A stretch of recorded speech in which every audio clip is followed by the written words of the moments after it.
우리 함께 여는 기도로 2020년 12월 6일 영상 주일 예배를 시작하겠습니다. 하나님께서 무엇을 말씀하시든지 내가 듣겠습니다. 주님께서 우리에게 평화를 약속하실 것입니다. 주님께서는 주님의 백성, 주님의 성도들이 망령된 대로 돌아가지 않는다면 진정으로 평화를 주실 것입니다. 참으로 주님의 구원은 주님을 경외하는 사람에게 가까이 있으니 주님의 영광이 우리 땅에 깃들 것입니다. 사랑과 진실이 만나고 정의는 평화와 서로 입을 맞춘다. 진실이 땅에서 돋아나고 정의는 하늘에서 굽어본다. 주님께서 좋은 것을 내려주시니 우리의 땅은 열매를 맺는다. 정의가 주님 앞에 앞서가며 주님께서 가실 길을 닦을 것이다. 아멘. 어지러운 세상에 평화의 왕으로 오신 주님, 주님의 은혜에 영광과 감사를 드립니다. 우리 안에서 평화를 이루시는 주님, 우리의 예배에 오시옵소서. 평화를 이루는 길은 서로가 서로의 평화를 보살피는 길입니다. 서로가 자기의 평화만을 추구할 때 평화를 추구하는 자들로 인해 평화는 깨어지고 맙니다. 서로 평화의 손을 맞잡고 주님의 평화를 이루어가는 주님의 사람들이 되게 하옵소서. 코로나의 어려움도 서로 배려하고 보살피는 사랑으로 잘 이겨내게 하실 줄 믿습니다. 우리 가운데 심령이 빈궁하여 어려움 당하는 이들이 없게 하옵소서. 주님께서 우리를 평화의 도구로 사용하실 줄 믿으며 예수님 이름으로 기도합니다. 아멘.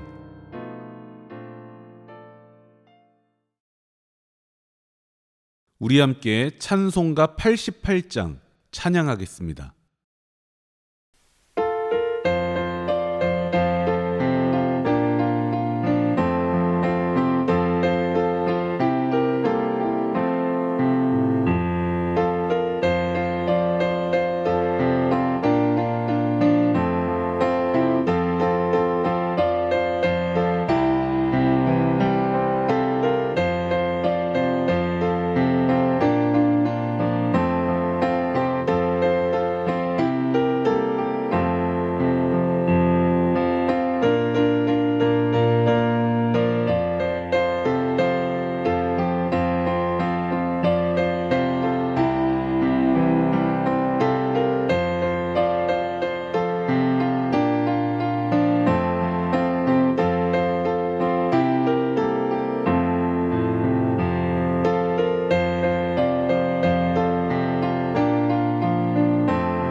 오늘 우리가 나눌 하나님 말씀은 베드로후서 3장 8절부터 13절까지의 말씀입니다.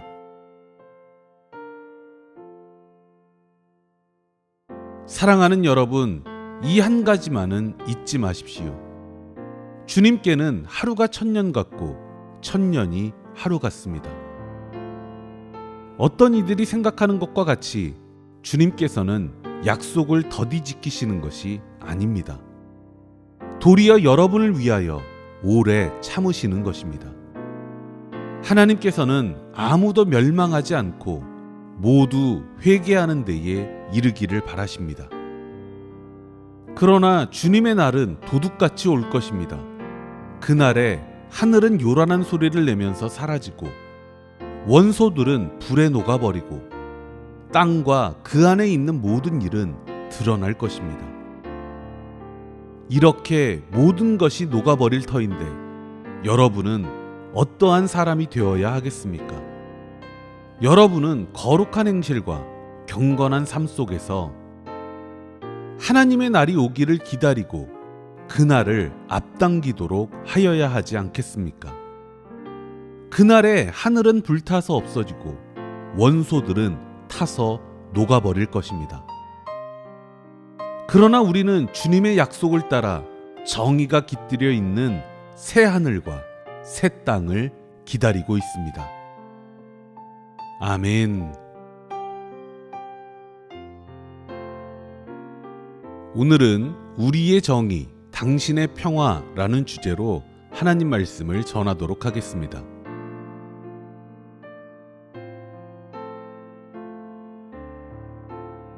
정의란 무엇인가?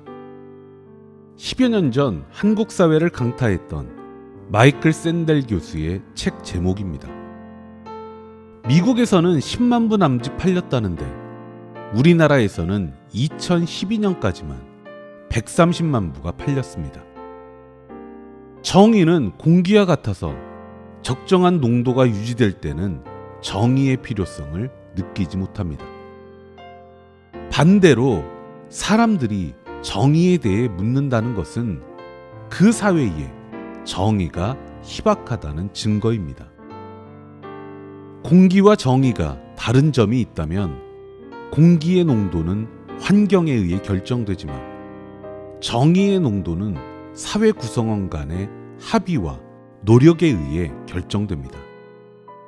정의는 뛰어난 지도자 한 사람이 바로잡을 수 있는 게 아닙니다.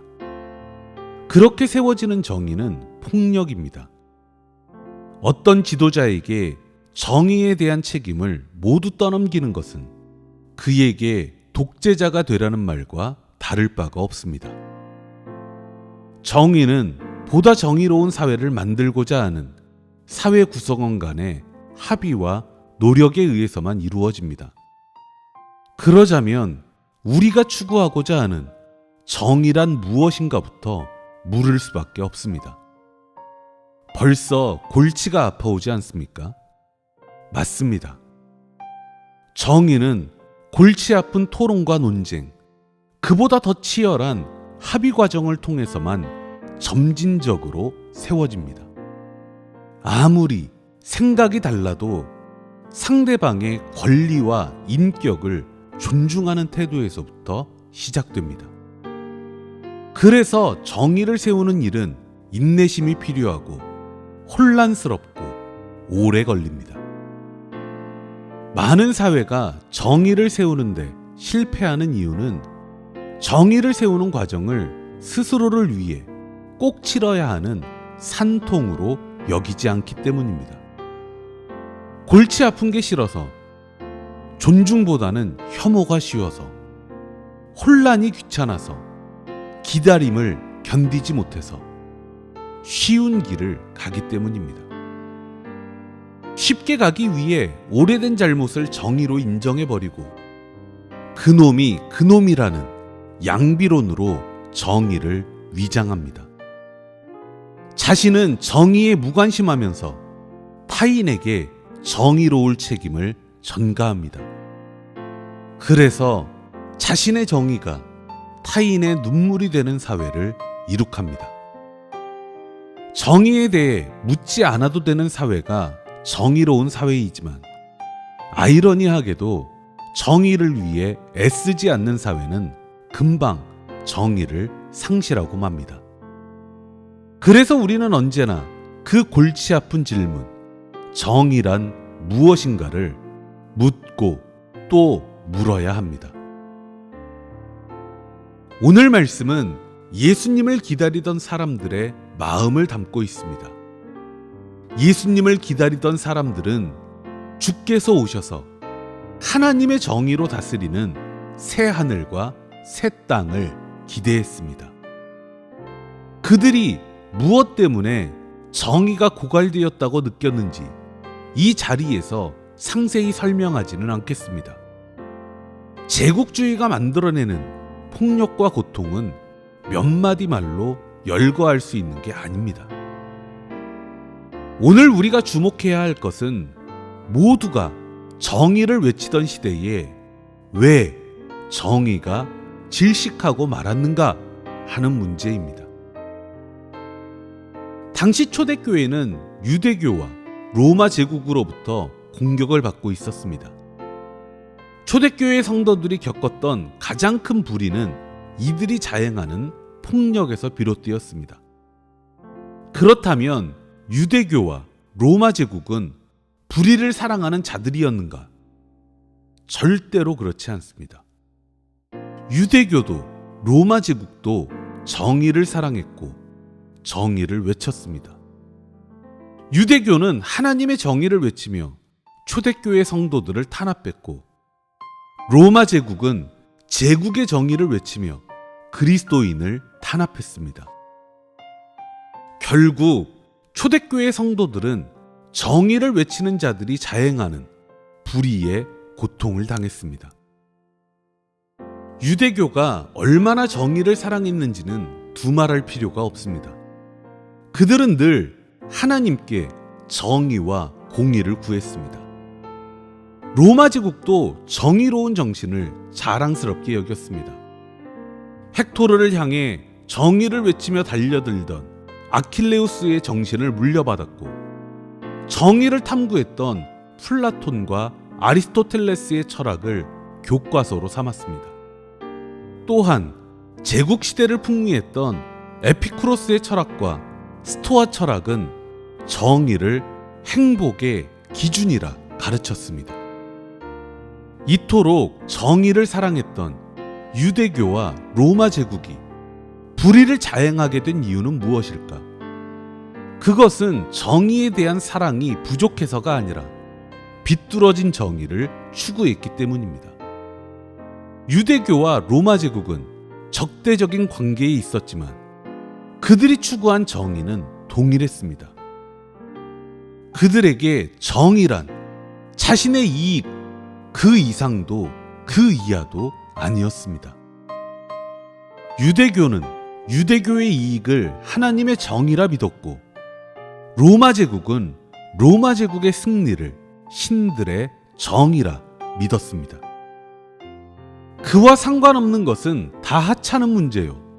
그에 방해되는 모든 것은 야만과 불의였습니다. 결국 유대교의 정의와 로마 제국의 정의는 다른 모든 이들에게 폭력이었습니다.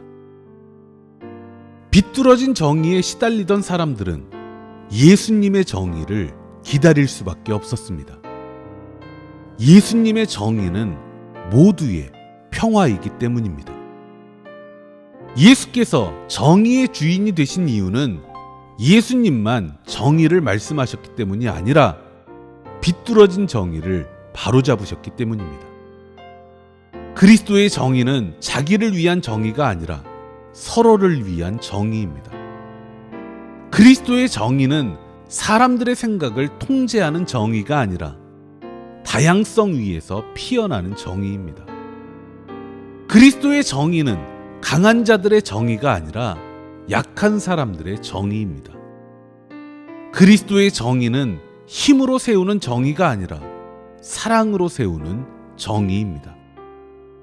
어찌 이 정의를 기다리고 사랑하지 않을 수 있단 말입니까?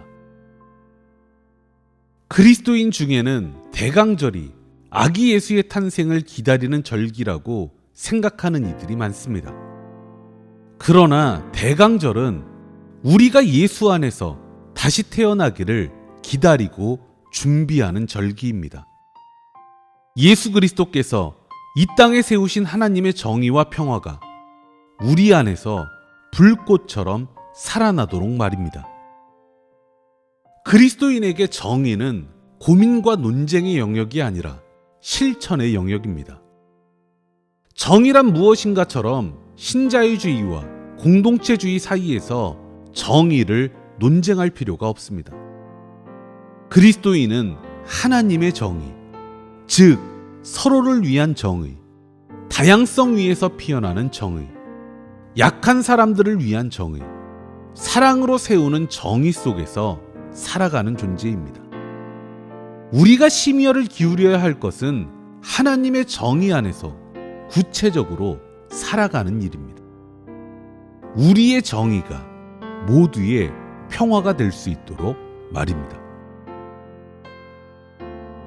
예수님은 하나님의 정의를 일구며 하루하루 살아가는 이들에게 도둑처럼 오십니다. 어느새 우리 삶에 오셔서 정의의 아침으로 우리를 이끌어 가십니다. 주님은 우리의 건강한 생각과 성실한 사랑을 들어서 큰 능력으로 사용하십니다. 정의의 아침이 더디 온다고 실망하지 마십시오. 주님의 때를 기다리는 실망 없는 믿음이야말로 그리스도인을 무궁한 능력으로 살게 합니다. 기도하며 정의를 일구는 주님의 사람들이 있는 한 하나님은 새하늘과 새 땅을 반드시 이루시고야 맙니다. 우리 모두 주님을 기다리며 그리스도의 정의를 일구는 능력의 종들이 됩시다. 기도하겠습니다. 이 땅에 정의의 주인으로 오신 예수님, 우리는 늘 주님의 정의를 바라며 살아갑니다. 서로를 위한 정의, 약한 사람들을 위한 정의, 사랑으로 세우는 정의를 살아내는 우리가 되겠습니다. 하나님의 따사로운 손길이 되어 약자와 함께 울며 눈물을 닦아주는 주님의 사람이 되겠습니다. 더디 온다고 불평하거나 변질하지 않으며 실망 없는 믿음으로 새하늘과 새 땅을 열어가는 우리가 되게 하옵소서.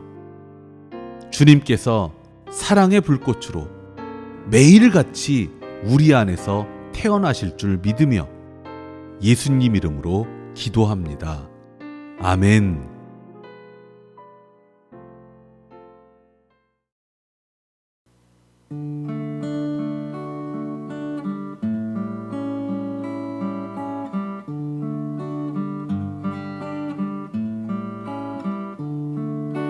내게 있는 모든 것을 아낌없이 드리네.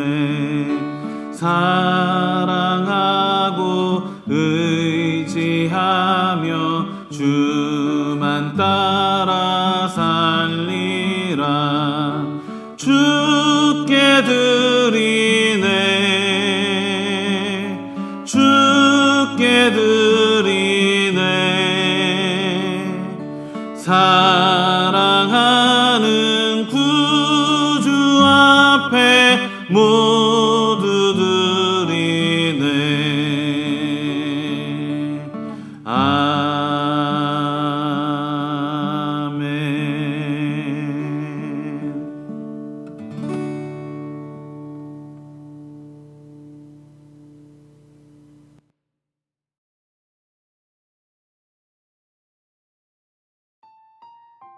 축도하겠습니다. 지금은 우리 주 예수 그리스도의 은혜와 주 하나님의 지극하신 사랑하심과 우리 안에서 소통하시는 성령님의 그 크신 은총이 그리스도의 정의를 일구며 실망 없는 믿음으로 살길 원하는 주님의 백성들 머리머리 위에 이제로부터 영원토록 함께 하시기를 축원합니다. 아멘.